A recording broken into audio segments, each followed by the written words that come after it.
চট্টগ্রামের আনোয়ারার পরৈকোড়া ইউনিয়নের কৈখাইন গ্রামে বৈদ্যুতিক শর্ট সার্কিট থেকে লাগা আগুনে পুড়ে ছাই হয়ে গেছে 6 পরিবারের মাথাগোঁজার ঠাই।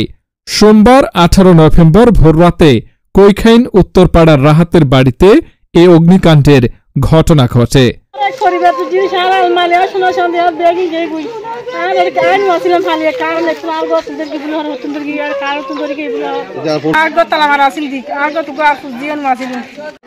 আমি প্রবাস থেকে আসছি, আমার পাসপোর্ট ভিসা সব চলে গেছে। আমার বউগুলো 4.5 টাকা ছিল, আমার কাছে ছিল 1 লাখ টাকা, আমার সব কিছু চলে গেছে। আমার ঘরের একটা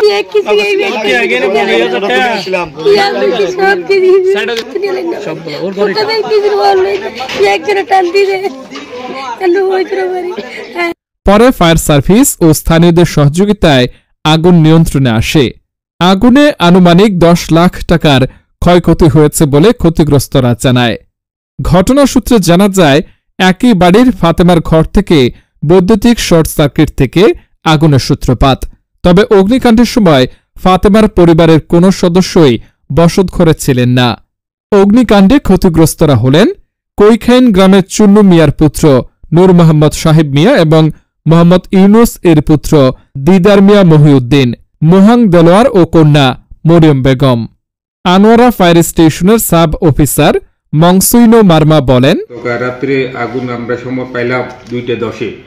আমরা পাওয়ার সাথে সাথে আমরা আগুনের উদ্দেশ্যে আউট হইলাম। 30 একটু সামান্য বেশি লাগতে হয়ে গেছে। 3,50,000 মতো ক্ষতি দেখাইছি আমরা।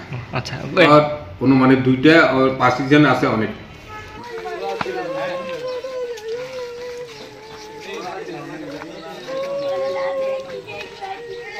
এগুলো কান্নারত অবস্থায়, কারণ উনি একটা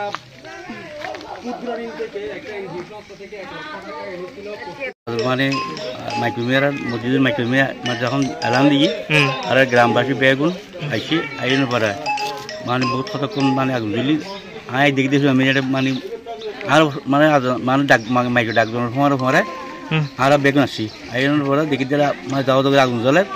এরপরে মানে জনগণ মানে যে দূর পাইছি ফানি মারি যারা দেশের বিত্তবান মানুষ আছে তাদের হয়তো আবেদন জানায়। এরা খুব অত্যন্ত গরিব, নিম্ন মানে একদম দেখতে গেলে দরিদ্র একদম মানে নিম্ন মানুষ। যদি তারা বেগুনের সহযোগিতা করিবেন, তারা একটু সাহায্য করিবেন।